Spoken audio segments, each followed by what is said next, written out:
Hey guys, I will show you how to fix this problem on Windows system. So this solution is applicable for Windows 10 as well as Windows 11 operating system. What you have to do, you need to just follow my screen and we will fix this issue together. In the first step, we need to go to search bar, then type your control panel,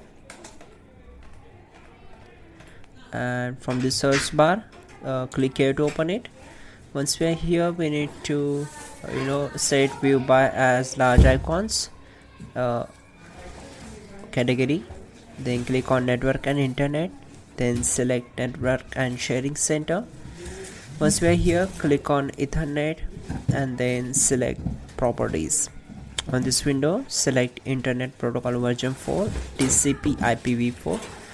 We need to check it. After that, go to its properties, then select use the following DNS server addresses and type your 8.8.8.8 and press tab button to get the access of alternate DNS server. Then type your 8.8.4.4.